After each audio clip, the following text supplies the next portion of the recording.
Good morning. Surprising as it may seem, we are having difficulty getting past a certain hump.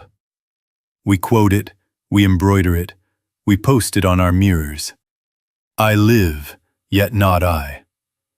And yet, by the end of the day, we are back at the same desk of the same me, trying to do the same work by the same old means. Do you see that? It is not that the words are faulty. It is that we have kept them as literature, as a noble sentiment, and then hurried off to improve a character that, frankly, is not the one that lives. And so, the hump remains. Now I must say it plainly, because we will not go forward without this correction. This is not poetic humility. This is not moral self-denial. This is not the old habit of scolding the self and then polishing it to try harder tomorrow. I live, yet not I, is the doorway to a different identity, and therefore to a different kind of living. The goal is not a better me. The goal is the end of the false me. Not annihilation of life, but the discovery of what is actually living you. What has been living you all along, while you have been taking bows for its work and taking blame for its absence. Do you see that? I am not here to add to your collection of excellent phrases. I am not here to hand you a slogan and send you into the field of competition armed with a brighter bumper sticker. I can't do it for you, nor can the writings or the recordings do it for you. The best we can do in this hour is hold a light steady enough, quiet enough, so that you can turn within and witness it for yourself. And until you do, the verse will lie flat on the page, and you will lie weary on the pillow. Because trying to live the Christ with the equipment of the personal doer is precisely the strain that the verse ends. You may say, yes, I see the beauty of it. But how then do I go about my day? How do I answer the child, the client, the bank, the body, when the personal me is not the doer? Is that not a paradox? It is the paradox, and it will govern our time together. How to live daily life when the old author of our actions has been dismissed and the true author has been acknowledged.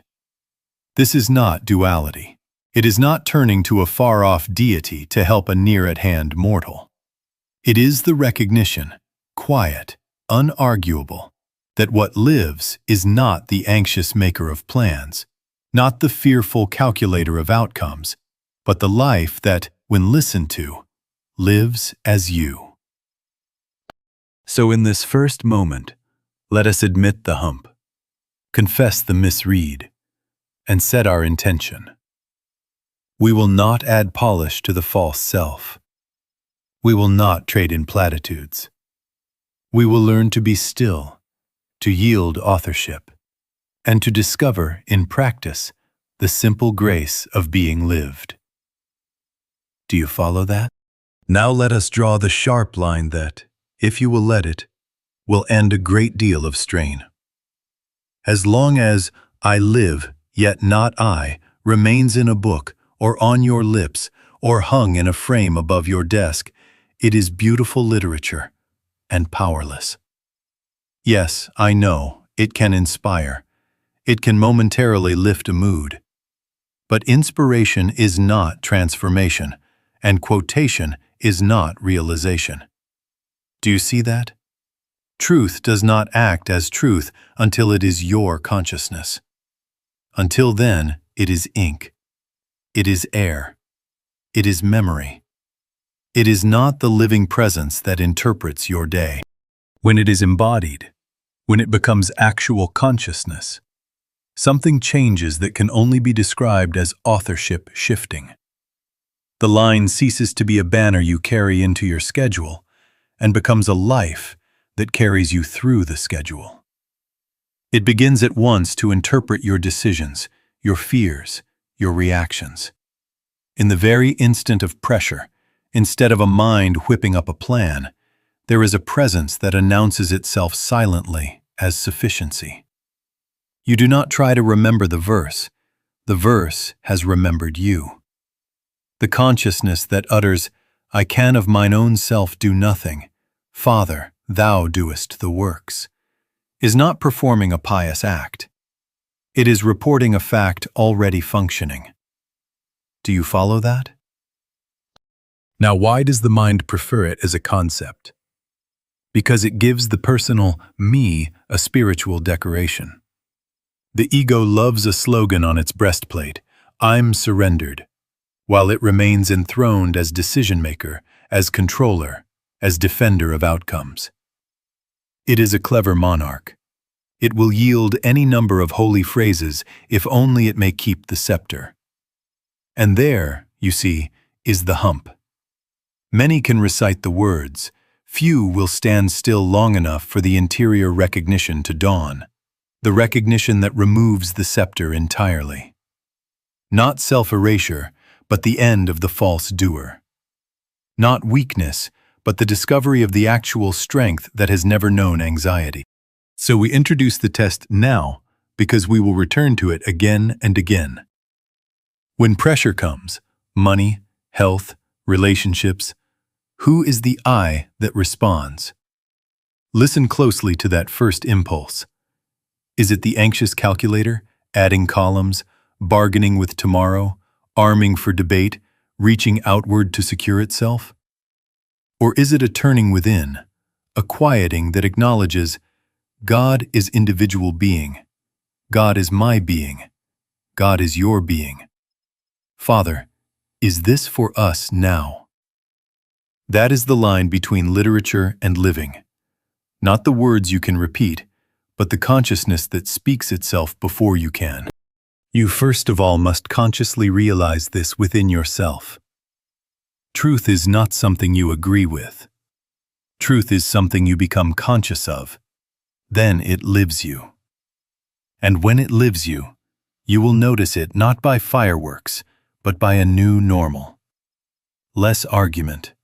Less haste, less clutching at effects.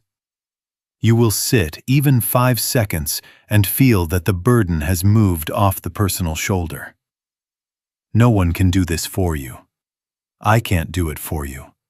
The writings can't do it for you. But the moment you consent, the moment you become still and let, the Christ takes up residence as your activity, and the verse steps off the page into your day. Do you see that? Now, let us place the cornerstone without which we only circle the yard. God is individual being. God is your being. God is my being. Do you see what that removes? It removes distance. It removes pleading. It removes the tragic picture of a small self looking up to a great God somewhere. It removes the superstition of outside supply, outside wisdom, outside protection. God is individual being. Not a visitor, not a sometime helper, not an influence coming and going on the tides of your moods. Being as your being. Do you see that? This is not duality. Let us stop that misunderstanding at the gate. This is not you reaching to a far-off deity to rescue a near-at-hand mortal. This is the recognition of the interior presence as your life, your very life. The breath you call yours, the light you call intelligence, the love that rises before you think to be kind, the order that arranges your day without your frantic orchestration. That is God as individual being. This is merely the human form of turning within to acknowledge what is already true. Not two, but one appearing as you, as me, as all. Do you follow? Now hear Paul again in this light, and it will cease to be poetry and become anatomy. I live, yet not I. The I that does not live is the personal sense, the supposed author, the claimant of doership. Life lives. Life liveth me. Christ liveth my life. The very activity of God constitutes what here appears as thinking, acting, serving, resting. I can of mine own self do nothing. Father, thou doest the works. That is not modest talk. It is a description of how anything real ever gets done. The authorship has always been divine. The personal I is a mistaken byline. Do you see that? Here we reach the root misconception. The belief in a selfhood apart from God. A mind of its own, a power of its own, a life of its own, a will of its own, laws of its own. That is the false me. It is the only weakness you have ever feared, and the only strength you have ever tried to manufacture. The anxieties, the competitions, the bargains with tomorrow, these are the children of that belief. But if God is individual being, where is there a second mind to fear, a second life to lose, a second power to defend? Not laws of matter, not laws of climate, not laws of luck. Only the law of being, being itself, as you. Let that settle. Let it stand. And then, at once, the ground under your feet announces itself. The place whereon I stand is holy ground. Why? Because being is here. Not later, not elsewhere, not at the end of a chant, but here as the fact of you. All that the Father hath is mine is no longer a reach. It is recognition. Nothing can happen to me except what happens to God, because God is my being. God is your being. Therefore, we do not travel to holiness. We awaken to it. We do not summon life. We let life be. And in that letting, the false doer fades, and the living Christ, unseen, unforced, lives the day as you. Do you see that? Now let us clear a fear that I can feel in the room. The moment we say, I live, yet not I, the human mind jumps to a caricature, passivity, laziness, personality hatred. If I stop being the doer, won't I become a do-nothing? Won't I lose my edge, my responsibility? No. Do you see that? This is not the erasure of you as an appearance. It is the end of a counterfeit center that has never been the author. The mask is dismissed. The face remains. The strain is dismissed. The function remains. The life of striving is dismissed. Life lives. Do you follow? Understand this distinction, or you will miss the grace. The human sense, the voice that speaks, the hands that type, the feet that carry you to the store, does not vanish. It functions. It chooses. It signs the check. It answers the child. It keeps the appointment. But it does not act as an independent cause. It acts as instrument. The branch bears fruit, yes, but not as source. The vine is the life. So with you. God is individual being, your being, my being. The personal I is not required to invent wisdom, supply, or love. It is required to be transparent enough that wisdom, supply, and love may show forth. Do you see that? And here is the heart of the matter. Help does not come as your brilliant thoughts finally arranged into the right order. Help comes as the activity of the Christ. This help has to come as the activity of the Christ, not as my understanding, not as your metaphysical cleverness, not as a pile of affirmations. Words are empty until grace fills them. Thoughts are husks until the Spirit quickens. I can in my own self do nothing. Father, thou doest the works. One touch of the Christ is enough to raise the dead. 10,000 words without grace cannot raise a feather. Do you follow that? So the paradox corrects itself. You do not become nothing. You cease pretending to be separate. You do not go blank. You become clear. You do not collapse. You consent. Think of a window. Dirty, it draws attention to itself. Look at my streaks, my opinions, my anxieties. Clean, it disappears into what it reveals. Transparency is not absence. It is usefulness. The personal I becomes a willing instrument. I am willing to be still and let you be God. That is all. That is everything. Now watch the interior questions that police the border between authorship and instrumentality.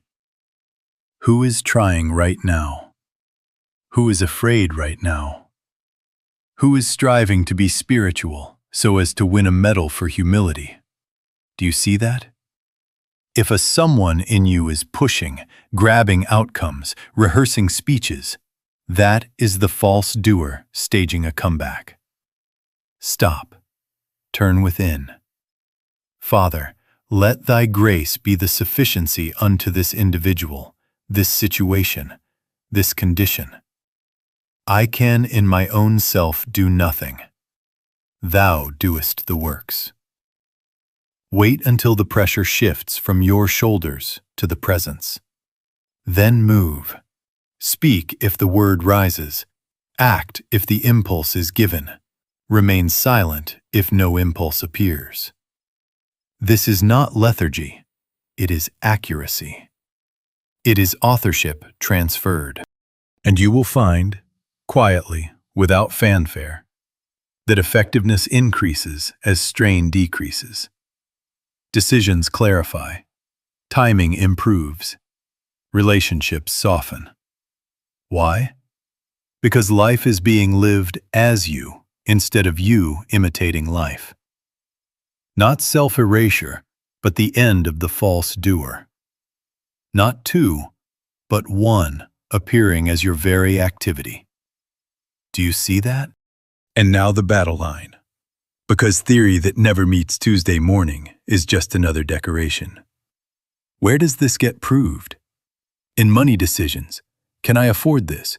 Should I take that job? What about the future? In health scares, an ache, a report, a headline that sweeps an entire population into fear. In relationship friction, the email that stings, the child that won't bend, the partner who will not understand. And subtler but just as real, in the need to be right and the need to be admired, the little inner court where you rehearse your defense and polish your halo. These, my friends, are not interruptions to the teaching. They are identity audits. Do you see that? Watch what the false me does the very minute a pressure knocks. It calculates. It defends. It controls. It manipulates the calendar, the people, the story, and, if it gets very spiritual, it prays as an afterthought for a nicer outcome to its already chosen plan. It drafts speeches. It consults the oracle of public opinion. It checks the bank book 3 times. It Googles symptoms until dawn, and then, it sprinkles a verse like salt on a dish it has already cooked. Do you follow that? That is not surrender. That is superstition. That is the false author preserving the throne. And I must tell you honestly, even after you have had the sweet glimpse, the relief of, Father, thou doest the works. The battle has to be fought again. The world beliefs do not retire because you had a quiet morning. They come back as suggestion and claim.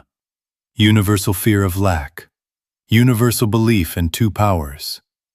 Universal demand to secure your image. They come as appearance and say, this is final. This is urgent. This is you. I have had to meet them again and again. Writing a book never once excused me. Do you see that? The old suggestions return, and with them the temptation to rush back into authorship. Here, then, is the practical pivot. The very moment you feel the shoulders tighten, the breathing shorten, the mind race, that is the bell. Stop. Turn. Ask within, who is living right now? Who is answering this email? Who is spending this money? Who is walking into this appointment? If the answer is a small, anxious planner, you already know the outcome. Strain. If the answer is silence followed by a presence, an inner yes, an inner no, or an inner wait, you have transferred authorship. Father, is this for us now? Let thy grace be the sufficiency unto this individual, this situation, this condition. I can of mine own self do nothing. Thou doest the works. And please mark this well. The goal is not to fix the condition first. The goal is to detect and surrender the mistaken identity that makes the condition look final. Money is not your source. Being is. The body is not your life. Life is. The approval of others is not your safety. God as individual being is. When identity is corrected, conditions come into line or lose their power to threaten, and often both. But the battleground is not the bank, the report, the other person. The battleground is the sense of me. Meet it there, and you will find that what once demanded a fight now dissolves in a recognition. Do you see that? Now, having found where the battle is actually fought, let us be exact about the method. The temptation is always to run out and fix a condition, to tinker with people, to rearrange bodies and programs and shelves. The moment you do that as your first resort, you have entered a competition with appearances. And if you are competing with appearances, you are already accepting them as powers. Do you see that? You are conceding cause to the screen instead of the light. And then, naturally, you are in rivalry not only with persons and circumstances, but with every human method. Materia medica, psychology, argument, willpower. The entire field becomes your opponent because you are trying to outplay the picture instead of waking to the projector. Consider the simple arithmetic analogy. Suppose someone presents to you, very earnestly, the figure that 2 times 2 is 5. Do you rush to fix their hand? Do you bribe the chalk? Do you wrestle the numerals on the blackboard? No. You do not meet the person. You meet the belief. You turn within your own consciousness and rest in the principle that 2 times 2 is 4 until the false resolves. Where else can you meet a belief except within your own awareness? Do you see that? When the clarity of principle is present, it needs no argument with a person. The error has no law to sustain it, and so it dissolves. Carry that over to healing and to supply. You have not got a tumor to fight, a bank account to fear, a neighbor to improve. You have a claim, a suggestion, an appearance seeking your consent. Meet it where it lives. In thought, accept it as real. In the silence, acknowledge, God is individual being. God is my being. God is the being of this one before me. Life is the substance here. Spirit is the law here, and there is no other law. Let thy grace be the sufficiency unto this individual, this situation, this condition. Then wait, until the sense of pressure has moved off your shoulders and into the presence. Father, thou doest the works. This, please, is not denial of what appears. Christ consciousness is not a refusal to see. It is the capacity to see through. You do not say, "There is no pain," while clenching your jaw. You recognize, "There is no law to maintain discord in God, and God is the life here." Do you see the difference? Anchored in being, not in outcomes, you look at the very same report and quietly withdraw the only power you have ever given it, your agreement that it is cause, law, or selfhood. Without that consent, it is a 2 times 2 equals 5 wandering the hallways of thought without a classroom to teach in.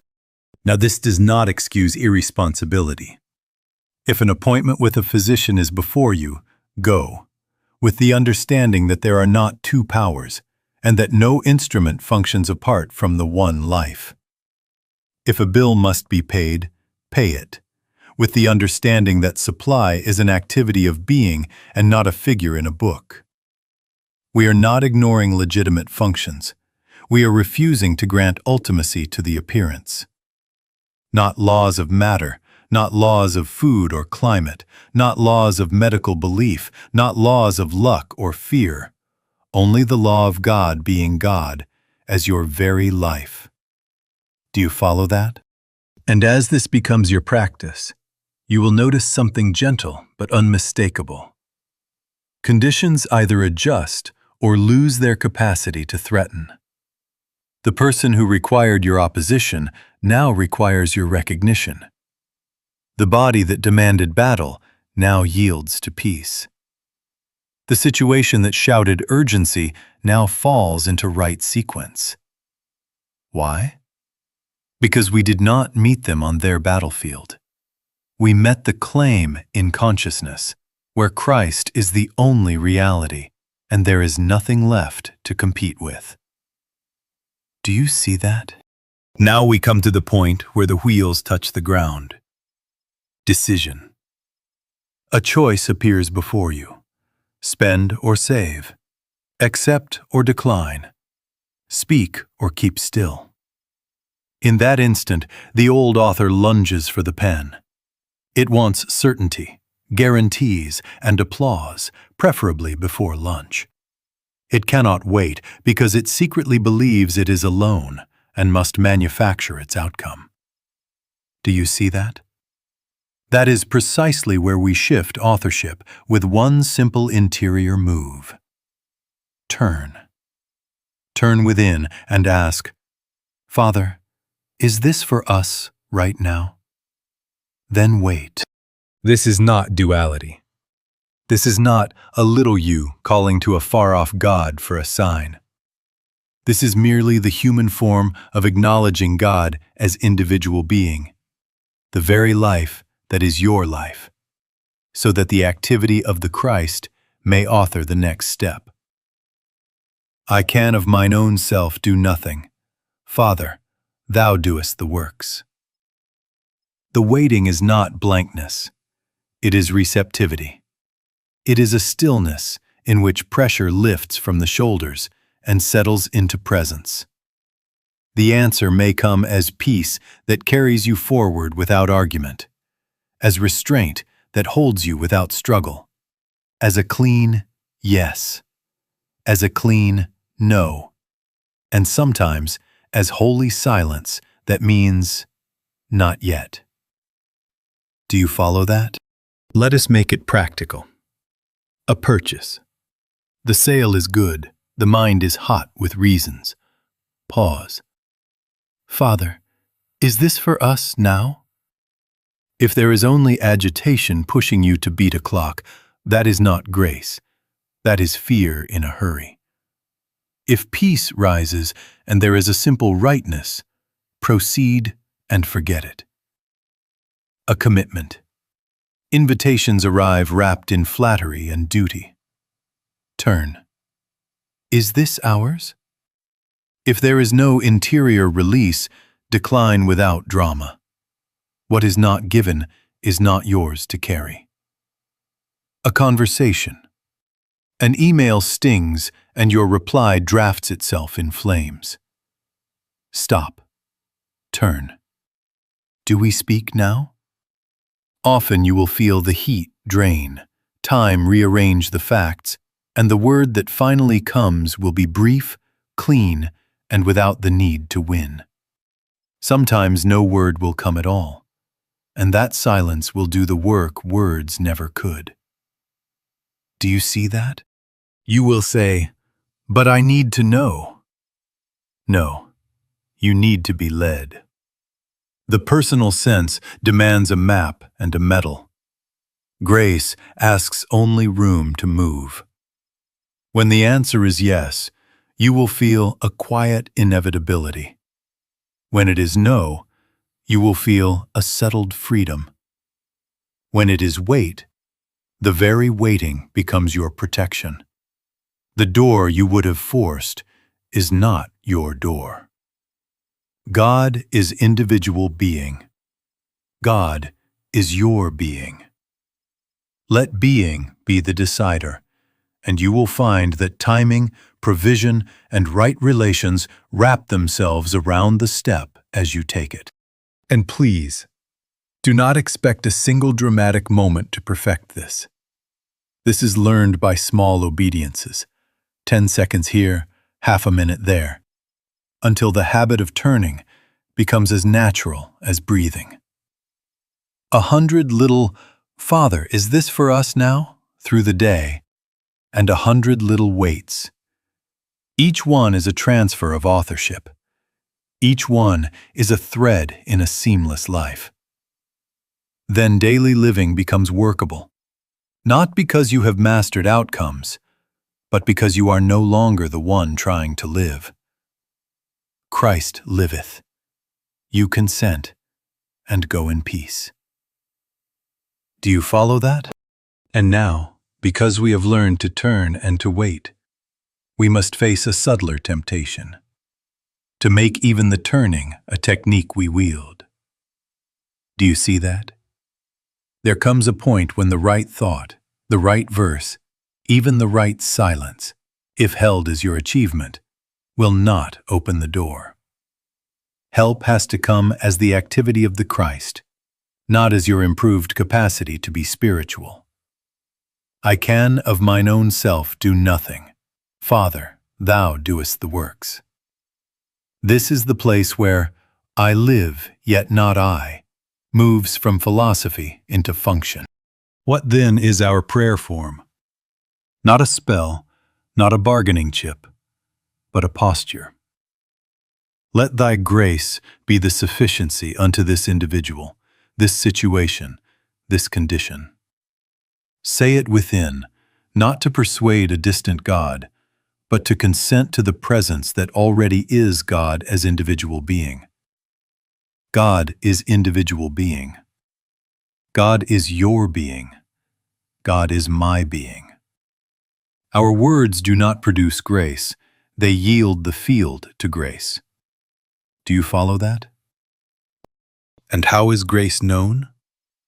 Often as warmth, subtle, unearned, moving through the chest, as if a hand set down the weight you thought you must carry. Sometimes as a physical loosening, the breath lengthens, the jaw softens. Sometimes as quiet assurance that needs no argument. You know without reason that the next step is provided. And sometimes, yes, as no sensation at all, only a deep settlement where fear cannot find a courtroom in which to plead its case. The circumstance may still appear before you, but the accuser has lost his voice. Do you see that?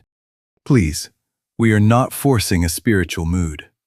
We are not lighting candles in the mind, painting halos over facts, or reciting metaphysical platitudes until we float. That is the old doer wearing new robes. We are consenting. We are becoming a window. I am a willing instrument. I am willing to be still and let you be God. In that willingness, something impersonal and tender begins to act. Tender and exact. One touch of the Christ is enough to raise the dead. 10,000 anxious affirmations cannot lift a feather. Father, thou doest the works. Try this in ordinary moments. Dishes stacked, deadlines crowding, a child calling from 2 rooms away. Pause, turn. Let thy grace be the sufficiency unto this individual, this situation, this condition. And wait, not long, just until the burden rolls off me and into presence. Then move. You will find the work arranges itself. The word is brief and right. The task that looked tangled unfolds in sane sequence.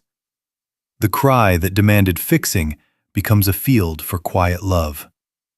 Not because you became more clever, but because you stopped impersonating the author. Here, the paradox is lived. Life lives. You consent. The personal sense relaxes out of the driver's seat, and yet the drive is made, cleanly, on time, without strain. Grace carries what the false me was never designed to carry. And day by day, this becomes your rhythm. Turn, consent, be carried. God as your very being does the works, and you, relieved of authorship, find yourself marveling at the simplicity of a day that runs on sufficiency instead of struggle. Do you see that? Thy grace is sufficient. Now let me say a hard kindness, and take it as kindness because it will set you free. I can't do it for you, and if anything I say or write leaves you believing that you in any wise need me, it has betrayed its purpose. A man or a woman sins when they leave you in the position of believing that you in any wise need them. Do you see that? I am a willing instrument, yes, but an instrument. If I thought these words or recordings would again make you dependent on a person, a group, an organization, I would want to tear them all up and ask you to forget my name. God is individual being. God is your being. God is my being. The success of this message is measured by how quickly you learn to ignore the messenger and turn to the presence within. You know the principle. If I go not away, the Comforter will not come to you. What does that mean here? It means that while an outer prop remains central in your practice, you will postpone your own Comforter. As long as you run first to a personality, a platform, a building, a system, tell me what to do, approve what I heard, confirm my yes or my no, you will not stand on your own interior ground. No more shall you worship in this holy mountain, nor yet in that temple, but in spirit and in truth.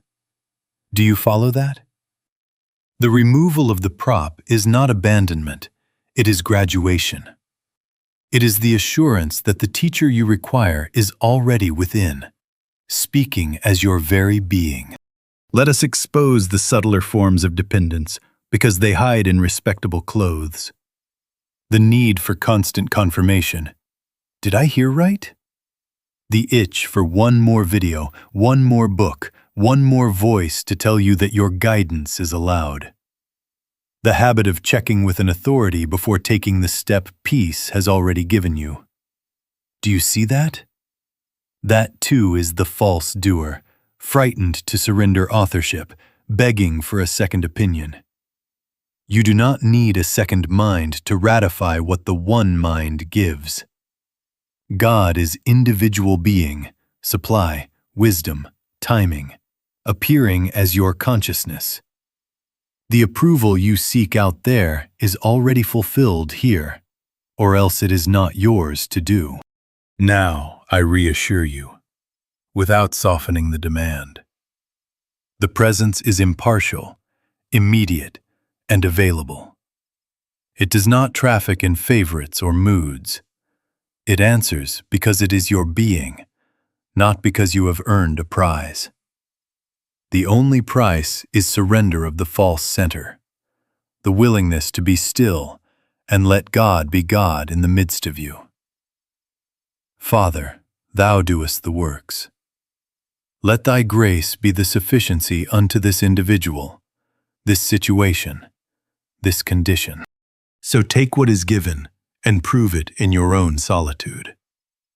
The next time the pressure rises, do not reach for a personality, a platform, a chorus of opinions. Turn. Father, is this for us now? Wait. Move only as peace authorizes. And when you have proved it even once in that privacy, you will know why no teacher can live this for you. Because God is your being, and the Comforter has come. Do you see that? Now let us anchor all of this in a single, humble rule that will carry you when memory fails and moods shift. Several times a day, 3, 4, 5, stop for 3 to 5 minutes. No problem solving, no arranging tomorrow. Only the turn within to acknowledge being. Yes, God is my individual being. Christ is my life. I of mine own self do nothing. Father, thou doest the works. Let thy grace be the sufficiency unto this individual, this situation, this condition. Then wait. Not long. Just until you feel the pressure leave your shoulders and settle into presence. Do you see that? This is not duality, not a little you calling out to a far God. This is merely the human form of recognizing what already is. God is individual being. God is your being. God is my being. These brief pauses interrupt the hypnosis of personal authorship. They break the trance in which the false me rushes to the wheel. In 3 minutes, the momentum of fear can be dislodged. In 5 minutes, the center can be returned to source. Small intervals work because consciousness is being retrained to rest in what is already true, and habit, not effort, becomes your ally. Do you follow that? How to do it? Set a quiet bell on your phone. Link a pause to meals. Let the red light at the corner become your sanctuary. Close the eyes if you can. Keep them open if you must. Whisper within, yes, God is my individual being. I can of mine own self do nothing. Father, thou doest the works. Then be still. If thoughts come, let them sift through without interview. If no feeling comes, do not manufacture one. The turn itself is obedience enough. When peace registers, even faintly, rise and go on. Day by day, you will notice simple changes. Reactions soften. The email that once demanded rebuttal now meets a quiet word, or none. Guidance sharpens. Choices sort themselves into clean yes, clean no, or holy wait. Generosity becomes natural, not a performance, but an overflow, because supply is felt as an activity of being, not as figures to guard. Fear loses its courtroom. It can no longer summon you as a witness because you are not living at that address. Not laws of matter, not laws of luck, not the verdicts of yesterday, only the law of God being God as your very life. Do you see that? Hold to this rule, and the paradox moves from idea to rhythm. You do not achieve a superior me. You outgrow the false me. The strain of authorship fades, and life lives as you, ordinary, quiet, exact. I live, yet not I. Christ liveth, as thought, as timing, as speech, as rest. 3 to 5 minutes at a time, many times a day, until it becomes natural to be what you are. And it will, because God is your being. and there is no other life trying to live you.